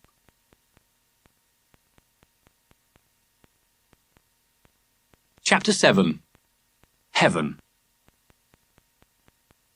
The Gerbils were dead. Daddy had bought them on the twins' first birthday, and so Jeremy James had christened them Whiffer and Jeffer. He loved to hold them, and to watch them chasing round their cage, burrowing in the sawdust or treadling their wheel. But last night they had both been lying quietly, and this morning they were lying dead. "What made them die?" asked Jeremy James through his tears. "Difficult to say without a post-mortem," answered Daddy. "Will the postman bring one?" asked Jeremy James. "A post-mortem's an examination," said Daddy, "to find the cause of death." Jeremy James didn't want to examine Whiffer and Jeffer. He didn't even want to look at them lying there so still and stiff in the corner of their cage. There had been a death in the family before. Great-great-aunt Maud had died at the age of 92, and Jeremy James had gone to her funeral. She had been put in a beautiful shiny box, which Jeremy James would have liked to keep his toys and sweets in. Only the grown-ups had wasted it by putting it in the ground and covering it up with earth. "We'll just bury them, shall we?" said Daddy. "Somewhere nice in the garden." "Will we put them in a box?" asked Jeremy James, "like Great-Great-Aunt Maud?" "Yes," said Daddy. "Maybe you can go and find one while I get things ready." Jeremy James remembered something else about Great-Great-Aunt Maud. "Can we have a party afterwards as well?" he asked. "I expect Mummy will let us have a few sandwiches and cakes," said Daddy. It so happened that Mummy had already planned to make sandwiches and cakes because the Reverend Cole was coming round to discuss the church fete. "Maybe if you ask him nicely," said Mummy, "the Reverend Cole might give the Gerbils a proper burial." Jeremy James thought that was a good idea, and so off he went to look for a box while Mummy made the sandwiches and cakes and Daddy went out into the garden to dig a grave. The box that Jeremy James chose was bright and cheerful. Great-Great-Aunt Maud had been buried in one that was heavy and shiny and dark, but she'd been very old, and so maybe she hadn't liked cheerful boxes. The Gerbils would have one that was covered in different coloured blobs, each of which was a pleasure to look at whether you were alive or dead. It was an empty licorice allsort box. The Reverend Cole was very old too, though not as old or as dead as Great-Great-Aunt Maud. He walked with a hobble and talked with a wobble, and he had accidentally dropped Christopher in the font during the twins' christening. Jeremy James remembered that day very well, because he had accidentally been the cause of the Reverend Cole accidentally dropping Christopher.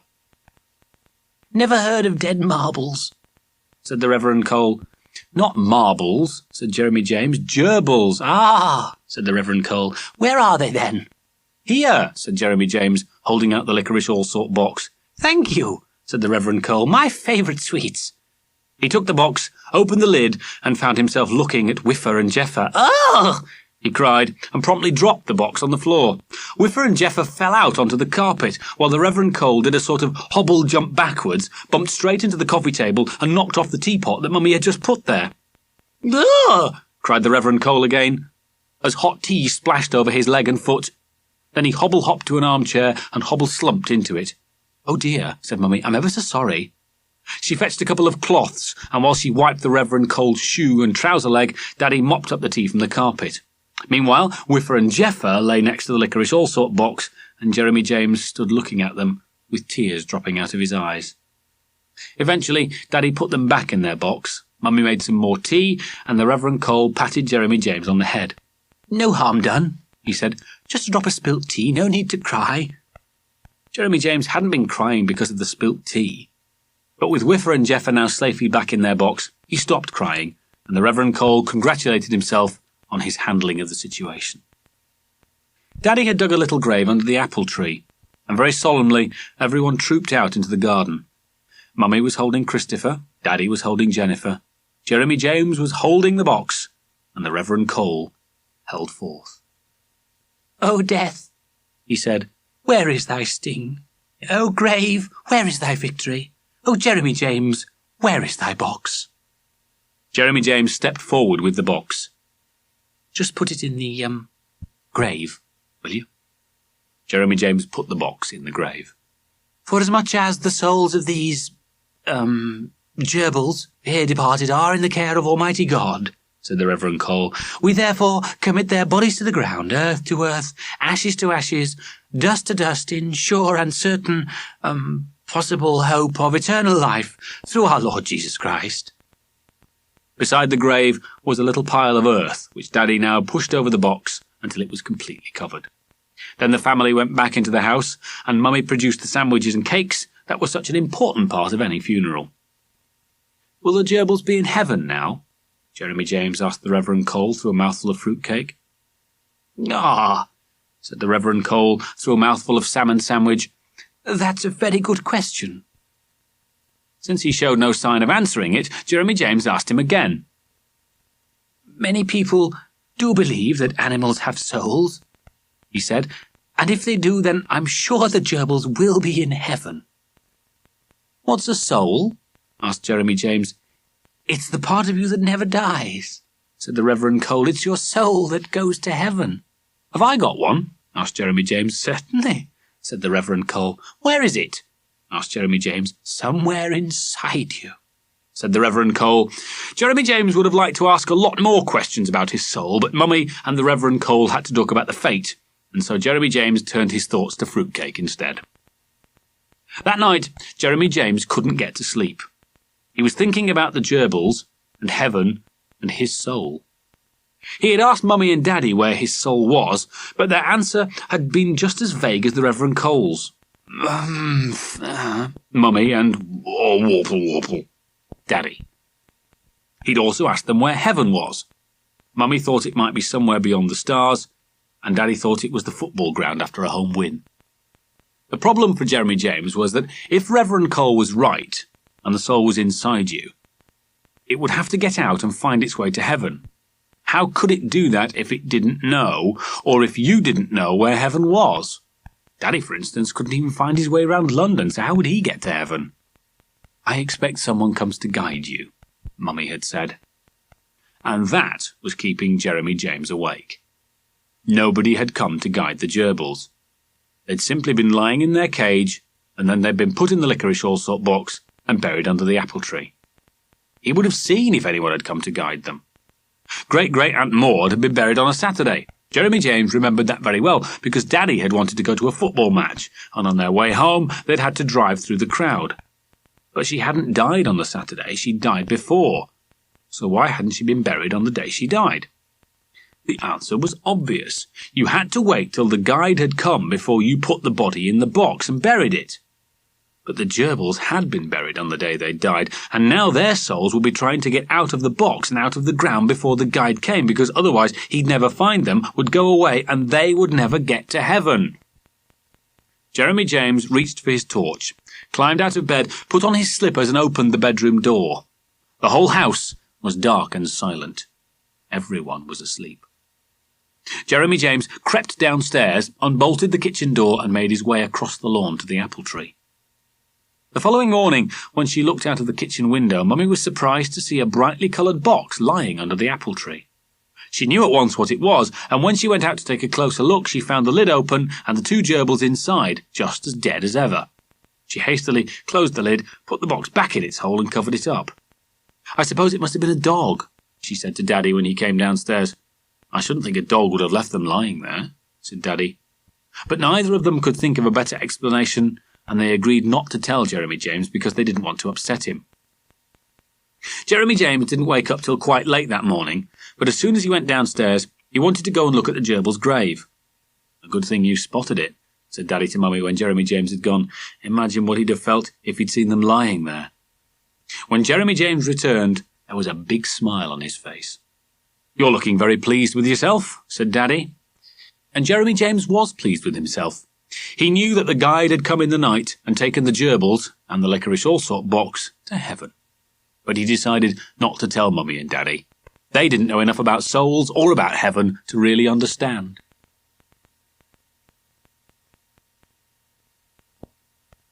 Chapter 8. The Fete.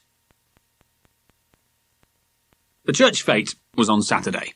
From Monday to Friday the sun shone and the sky was a cloudless blue. Then on Saturday it rained.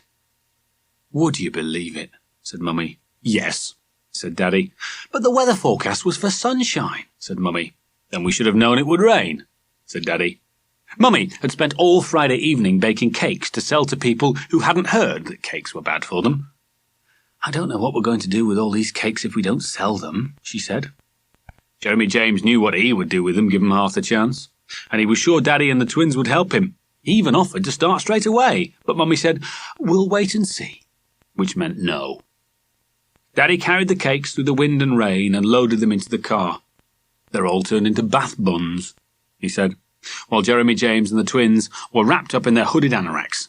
Then, with Mummy carrying Christopher, Daddy carrying Jennifer, and Jeremy James carrying himself, they all made a splashing dash to the car. "Jeffer wet," announced Jennifer. "Whiffer wet," announced Christopher. "Everybody wet," announced Daddy. They should have invited Noah to be guest of honour. The guest of honour was in fact to be the Right Honourable Cecil Ponsonby Thistlethwaite MP, who, as Daddy explained to Jeremy James, was a politician. Jeremy James had seen some politicians before when Daddy had taken him to London. "Is he one of those that's ruining the country?" he asked. "He is indeed," said Daddy, "and if he makes a speech he'll probably ruin the fete as well, if the rain hasn't ruined it already." The rain was coming down harder than ever, and the wind was huffing and puffing like a pack of little piggy wolves. The field was a thick and squelchy rug of mud, but someone had built a wooden pathway from the car park to the big marquee where the fete would now take place. Daddy carried the cakes, Mummy wheeled the twins in their pushchair, and Jeremy James hung on to Mummy's coat as the wind blew them all the way to the marquee. "Ah, there you are," said the Reverend Cole. "What a day! The Lord must have got his dates mixed up." "Maybe he's telling us to cancel," said Daddy. No, we can't cancel," said the Reverend Cole. "The MP will be here soon." "Maybe that's why the Lord wants us to cancel," said Daddy. All round the marquee people were setting up their stalls, and at one end there was a little platform on which a man in overalls was standing at a microphone. It kept making whistling and crackling noises, and the man kept saying, "Testing, testing, can you hear me?" Jeremy James shouted, "Yes." "Thank you," said the man. "Why does he want us to hear him?" asked Jeremy James. "Because there's going to be a speech," said Daddy. "Still testing," said the man. "Testing, testing." "That's a boring speech," said Jeremy James. Meanwhile, more people came trickling and dripping into the marquee while the rain pounded against the roof and the wind made the sides flap in and out as if they were taking deep breaths. Suddenly, there was a flurry of activity as the Reverend Cole hurried like a lame tortoise towards a couple who had just come in. He arrived in time to take the man's hat and coat and the lady's coat and umbrella. The man was fat and bald and wore a grey suit with a blue flower in the buttonhole. The lady was tall and thin and wore a blue dress with white spots and a white hat with blue spots. They made their way across the marquee, and as they came level with Jeremy James, the tall thin lady gave him a tall thin smile and touched her husband's arm. "Ah, little boy," said the fat man. "Hello, little boy, how are you today?" He really was very fat. His stomach was pressing hard against the closed buttons of his jacket, and Jeremy James wondered how far the buttons would go if they burst. "Very well, thank you," said Jeremy James. "Good," said the fat man. "You know who I am, don't you?" "You're a politician," said Jeremy James. "That's right," cried the fat man. "Well done, and you know what politicians do?" "Yes," said Jeremy James. "They ruin the country." "What?" said the fat man. "They ruin the country," said Jeremy James again. "Nonsense," said the fat man. "Who's been telling you such nonsense?" "Daddy," said Jeremy James. Daddy turned a little red and shuffled his feet. "Let me tell you," said the fat man, "this government is doing a splendid job and everything in the garden is coming up roses." "You mustn't tell fibs," said Jeremy James. "I'm not telling fibs," said the fat man. "Yes, you are," said Jeremy James. "No, I'm not," said the fat man. "Come along, dear," said the tall, thin lady. "This is no time for a political discussion." "There's always time for a political discussion," said the fat man. "Besides, the children of today are the voters of tomorrow." "Well, you can worry about that tomorrow," said the tall, thin lady. The fat man frowned and looked straight at Daddy. "You shouldn't tell your little boy such things," he said. "Well, if everything in the garden was coming up roses," said Daddy, "I wouldn't have to." The fat man said something rather like, and Jelly wobbled away.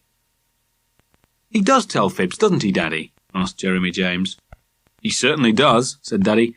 "And he eats too many wrong things," said Jeremy James. The Reverend Cole's legs heaved his body up the steps onto the platform, and the MP and his wife followed. "Ah, foof, foof," cried the Reverend Cole into the microphone. Can you hear me?" There were a few nods and cries of "Yes," including a loud one from Jeremy James. "Let us begin with a short prayer," continued the Reverend Cole. "O Almighty and most merciful God, of thy bountiful goodness keep us, we beseech thee, from all things that may hurt us, especially rain and politicians," murmured Daddy, "that we, being ready both in body and soul, may cheerfully accomplish those things that thou wouldst have done, through Lord Jesus Christ our Lord." There was a murmur of "Amen." "What is Amen?" asked Jeremy James. "The opposite of Are Women," said Daddy. "It means something like let it be true," said Mummy. The Reverend Cole then welcomed everybody and introduced the Right Honourable Cecil Ponsonby Thistlethwaite MP, just to say a few words. "Amen," said Daddy.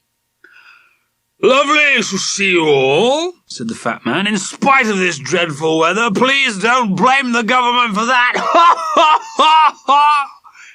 He waited for people to laugh, but nobody did. Then he went on to talk about himself, and about the government, and about the government, and about himself, and about how wonderful the government was, and about how wonderful he was, and Jeremy James stopped listening and looked round the marquee. There were quite a lot of people now, and they all seemed rather miserable. It was difficult to say if they were miserable because they were wet, or miserable because they were bored. "I and the government will go on doing what's right and what's good," said the fat man. "This," murmured Daddy, "is a fate worse than death." The wind screamed and the rain drummed, but not even they could drown the endless drone of the fat man. It was at this moment that Jeremy James happened to look up, and having looked up, he stayed looking up. What he saw reminded him very strongly of the fortune-teller. High above the head of the fat man The roof of the Marquee seemed to be bulging downwards, and there was a gap appearing between the roof and the side, as if an invisible hand was slowly pulling the two sections apart. Jeremy James tugged Daddy's sleeve. Daddy looked down. "Boring, eh?" whispered Daddy. Jeremy James shook his head and pointed upwards. Daddy followed the direction of the point, and his eyes widened. "Good Lord," he said. Jeremy James had not seen Daddy move so fast since Timothy had got stuck in the sea, and Daddy had had to rush out and rescue him. "Get off!" Daddy shouted as he neared the platform. "Get off! Because the fact is, we know what's best for everyone," the fat man was saying. Daddy jumped up onto the platform, pointed upwards, and at once the Reverend Cole and the tall, thin lady hurried down the steps. "Cecil!" cried the lady. "And you can put your trust in us." "Cecil!"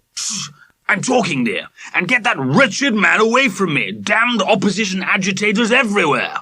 Believe me, ladies and gentlemen, we know what we're doing, and your future is utterly safe in our..." But nobody heard what their future was utterly safe in, because at that precise moment, the bulge in the roof turned into an open flap, and down came a great swooshing cataract of water. It had one target only, the Right Honourable Cecil Ponsonby Thistlethwaite. The drenching took only a couple of seconds, but at the end of it, the fat man was standing on the platform, soaked through from head to toe and dripping like a giant sponge.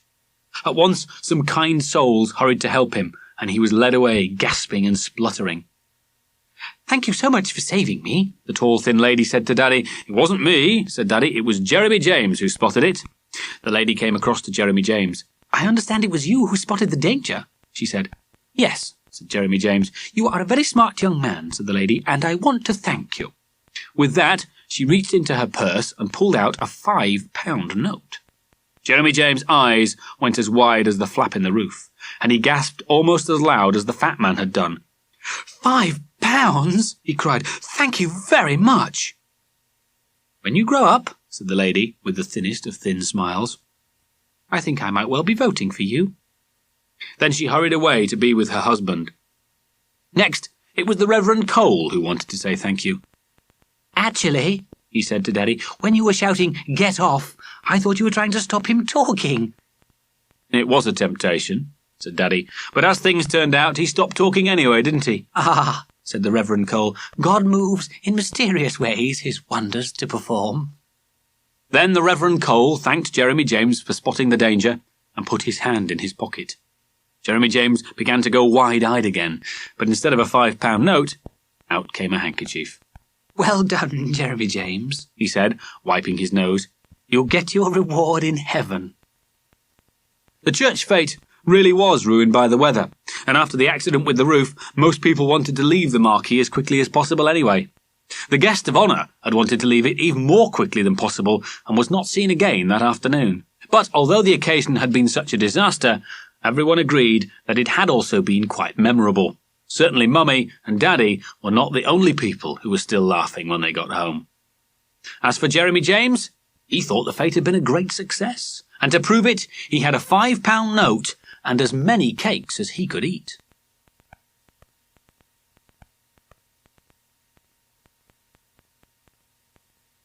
That was Do Gerbils Go to Heaven by David Henry Wilson. Read by Andy Crane. We do hope you've enjoyed listening to this Chivers Children's audiobook. For details of other Chivers recordings, please contact us, and we will be delighted to send you a catalogue listing all our titles, as well as information about our most recent releases. Our telephone number and address can be found on the box cover or catalogue.